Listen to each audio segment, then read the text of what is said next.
आज संध्यारे आपण किसी बड़ मुख्य खबर रही जहाँकि आपण मैंने गोटे गोटी कर शेष पर्यंत निहाती भाव देखि नियंतु।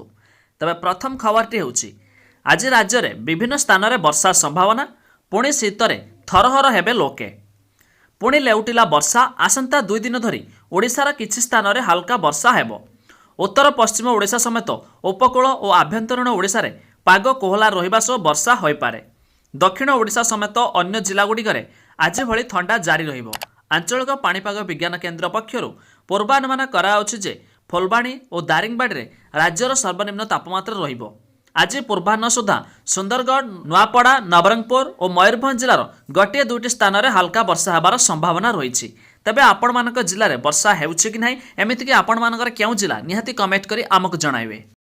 तबे द्वितीय खबरटी होछि मार्किंग सिस्टम बदलाइला सीबीएसई बोर्ड एबे उपकृत हेबे छात्र छात्री। Central Board of Secondary Education पक्षर 10म एवं द्वादश बोर्ड परीक्षा रे विद्यार्थी मानक घोषापाठर दूरे रखापी नूतन प्रक्रिया आरंभ करिसेंती। एहाको नै सीबीएसई सिस्टम निजर मार्किंग सिस्टम रे परिवर्तन करिसेंती। एहा द्वारा वर्तमान बही रे लेखा जायथिबा उत्तर लेखिबा व्यतीत निजे बुझिथिबा उत्तर लेखिबा द्वारा अधिक मार्क दियाजिबो। रिपोर्ट अनुसार बोर्ड पक्षर एही सूचना बीएसई परिचालित स्कूल रे जारी होईछि। आ थर्ड खबरटे होछि एणिकी मिसिबे आयुष्मान भारत सहित विजु स्वास्थ्य कल्याण योजना। मिसिजिबे कि राज्य और केंद्र योजना कालिया और पीएम किसान योजनार मिश्रण पर केन्द्रर आयुष्मान भारत और राज्यर विजु स्वास्थ्य कल्याण योजनार मिश्रण को नहीं आरंभ होईछि चर्चा। केंद्र स्वास्थ्य मंत्री हर्षवर्धन आयुष्मान योजन ओडिशा को सामिल करने को राज्य सरकार को पुणी थरे अनुरोध करछंती। एपरिकी एही योजना रे राज्यवासी उपकृत हेबे बोली कहिसेंती हर्षवर्धन। सेही भली केंद्र मंत्री धर्मेंद्र प्रधान मध्य आयुष्मान योजना रे ओडिशा खूब शीघ्र सामिल हेउ और ओडिशा बाहर थिबा ओडिया लोकंको मध्य एहार सुविधा मिलू बोली कहिसेंती।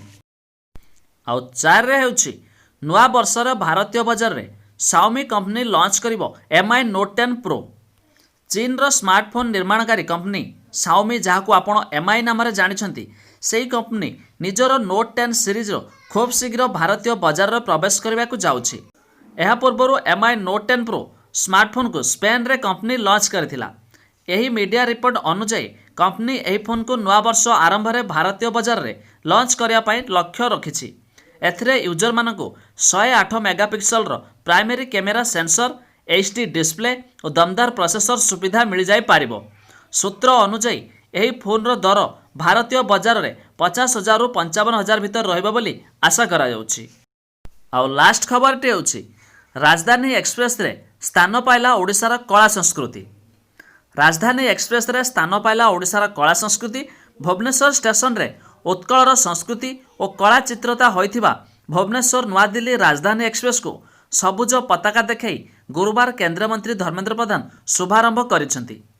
ओडिशार कला संस्कृति को सर्वभारतीय स्तर में देखाइबा को राजधानी एक्सप्रेस रो 3 जोड़ा ट्रेन रे ओडिशार संस्कृति को चित्रित करा जायछि।